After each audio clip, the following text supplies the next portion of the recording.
Patrick Catholic Church. My name is Dcn Jack Reichardt. I'm a transitional deacon here and a seminarian, and God willing this spring, in a few short months, I'm going to be ordained a priest. Well, today I would like to reflect with you upon what's called the Liturgy of the Hours. I'd love to talk about what it is exactly, and thus why perhaps we should care about it, and second, how we can learn more about it and actually start praying it ourselves.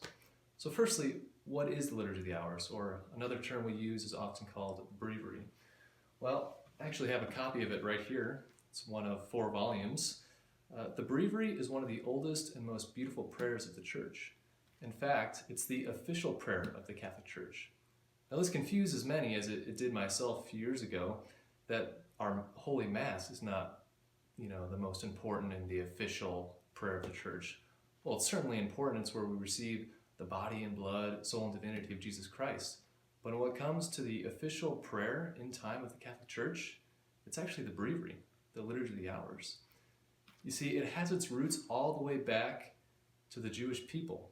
Jesus, Mary, Joseph, the apostles, all being good Jews, they would have prayed throughout the day, as they often did back then, to sanctify time, to continuously call their minds from the world and to direct them back to God. And so in the early church, our fathers, the apostles, Jesus himself, taught us to do the same, to pray continuously throughout the day, usually through the Psalms in the Old Testament, and to call our mind to God. So in fact, this day, every day of our lives, priests and religious throughout the world make a promise of obedience to pray the Liturgy of the Hours 5 times a day. It's once in the early morning, called Office of Readings. The next time is morning prayer, daytime prayer, typically sometime in the afternoon, evening prayer, and night prayer. And so the idea is, no matter where you are in the world, no matter what time zone you're in, someone is praying the official prayer of the Church, bringing Jesus, bringing God, the Trinity, into time, calling upon him, doing intercessory prayer for our church and for our world. So if you think about it, when I'm praying daytime prayer this afternoon, well, 7-8 hours ahead of us, theoretically in Rome, Pope Francis has just started praying night prayer, which in just that amount of time, I'll be praying myself those same exact prayers. And so it's something extremely beautiful that we're able to participate in, not just as priests, as deacons, as religious, but any faithful of our church is invited to pray these prayers. Now, what a powerful thing for our church to be able to participate in that. And perhaps at this point, you're interested and you say, okay, Dcn Jack, that's all cool. I think that's super beautiful, but where would I even begin for something like that? Well, it's a great question. And there's a few different routes you could take depending how intense you want to be with it right off the bat and what you desire to get out of it and what time you could realistically invest in it. The first and most full way, I guess you could say, is purchasing a 4-volume set of the breviary, one of which I'm holding here right now. That contains all 5 hours of the breviary throughout the day. If you were to pray those straight through, it would take perhaps 40 minutes to an hour, depending how fast you read and pray through them. However, that might be a little too much to bite off for a person at one time, and completely understand that. No one's bound to pray these unless you're a priest or religious. But perhaps you want to work up to it, and you might want to invest in that right now. The second option, if you still would love a book, a hard copy version of it, is to purchase something called Christian Prayer. Now, Christian Prayer is just 1 volume, it's not 4, and it has in it morning and evening prayer as well as night prayer. Now, morning and evening prayer are very important in that they call them the 2 hinges of the breviary. Those are the big hours in which all the other hours kind of dwell and rest upon. So that's a really good breviary or liturgy hours light, if you will.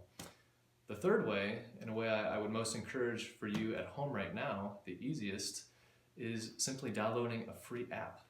Whether you have Apple or Android, you could go to your app store and search for iBreviary. You'll see this image, and for free, you get every single prayer throughout the day. You just download it, load the day, swipe to the left, and select which time of day you would like to do the prayers for. It lays everything out for you so you don't have to worry about flipping through all these ribbons. And it's just really a great tool, especially when you're traveling. Many priests use this. It's definitely, ease of use is high on that. A fourth and final option, besides if you want to go to the website as well, it's ibereaver.com, is actually doing it via podcast. Say, you're traveling, you get a long road trip or your commute to work, you don't want to listen to music, not so much into silence at this point, you don't have any good audiobooks on tape.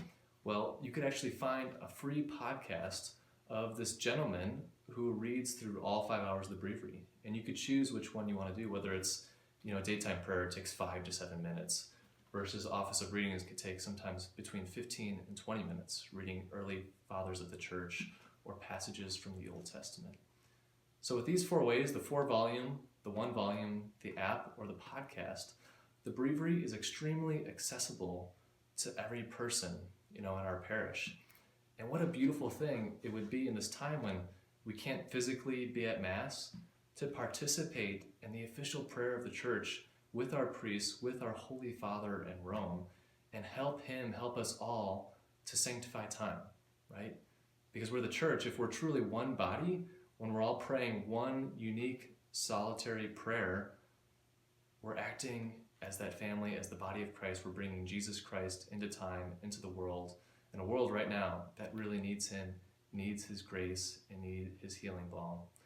So know that when our priests here at St. Patrick's pray these prayers 5 times a day, we're praying them for you, our beloved parishioners of St. Patrick's. We're praying them for our community of St. Charles. We're praying them for our country and for the entire world and the entire universe.